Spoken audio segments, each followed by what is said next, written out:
Hello, this is Angela with Parker's Permaculture. I'm out here feeding my ducks and chickens their afternoon snack, and I'm getting ready to go for a walk. And I'm going to make a quick video after this one showing you some of the things that I have been working on in the garden the last couple of weeks. But there's not a lot to do right now. I actually want to talk about something that's been coming up on my Facebook page quite a bit and in my own life. So some of you know we have to get a new minivan. I was in a car accident and it was totaled. And shopping for a minivan right now is ridiculous. The car market in general is ridiculous. And I was expressing my frustration to a friend this morning because manufacturers can just charge whatever they want. So there's MSRP, which is the manufacturer's suggested retail price. That includes a handsome profit for the car dealer. And right now, some of our local dealers are charging $4,000 or $5,000 or $6,000 above MSRP, plus requiring you to get one of their packages of, like a car bra and, floor mats, for which they charge a ridiculous markup.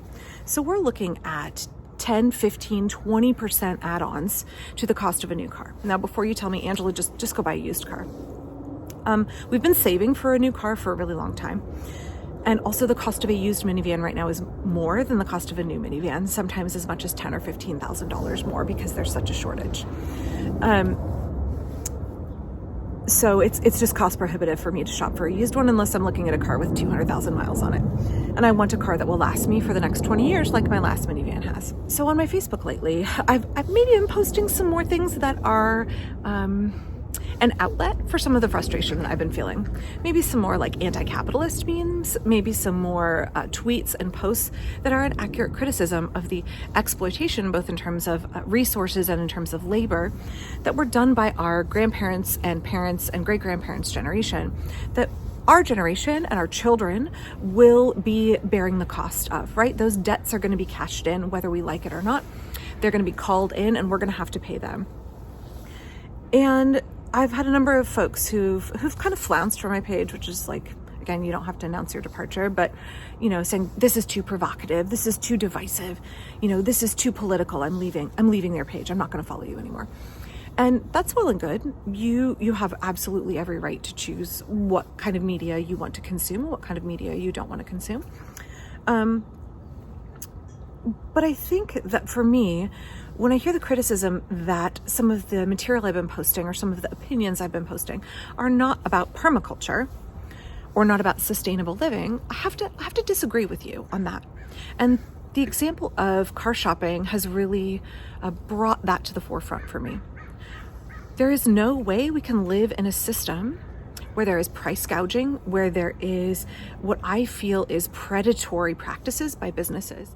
So for me, when I see an economic system like American late-stage capitalism, where there is a lot of price gouging, there are shortages, there are people who are struggling, there are people who cannot get the goods and services that they need, and there are other people who have a stranglehold on those goods and services, and so they jack up the price, even though they can make a handsome profit like MSRP. They know that the market will sustain them gouging people to the tune of many thousands of dollars, if not more. And to me, that epitomizes how late-stage capitalism is antithetical to permaculture. Permaculture says we have earth care, we have people care, and we have fair share. I've heard that lately spoken of as future care, which I think is an interesting topic for another video. You don't have people care when you are price gouging, when you say, I know someone else is in a real bind, in a real tough position, and so I'm going to put the thumb screws on them and I'm going to extract as much money as I possibly can from them. I'm going to get rich off of other people struggling is antithetical to permaculture. That is not people care. The same way you say when there are shortages so we can curb or limit or suspend environmental legislation or policies that we have in the name of keeping the economy going, keeping profits high. That's not earth care. So when you look at late-stage capitalism in America, and perhaps there will be more of this on this channel and perhaps not, but it is something that I am feeling intensely frustrated about, and I try to talk about my real life and what I'm going through and where I am in my permaculture journey on this channel. It's really hard for me to ignore that right now. I'm living late-stage American capitalism. I see how it is a barrier a hindrance, a real detriment to sustainability and to the quality of life for people here in this country. I see how a few people are abandoning people care or have never embraced it to begin with and are only interested in their own profit or creating profit for their shareholders. And in doing so, harm our whole society, harm individuals who are most vulnerable, but harm all of us. And so I think that when we think about permaculture design, we have to realize it is not just gardening. Gardening is a huge part of it. I'm going to talk about that in my next video for a few minutes. But there's so much more. It is about resilient design for systems where humans interact with each other and interact with nature.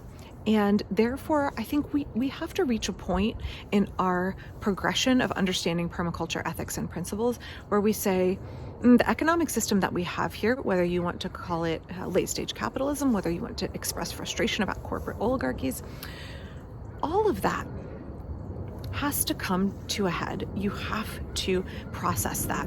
You have to process the way those systems operate and how they keep us from ever getting to a place of having resilient communities, from having a resilient society.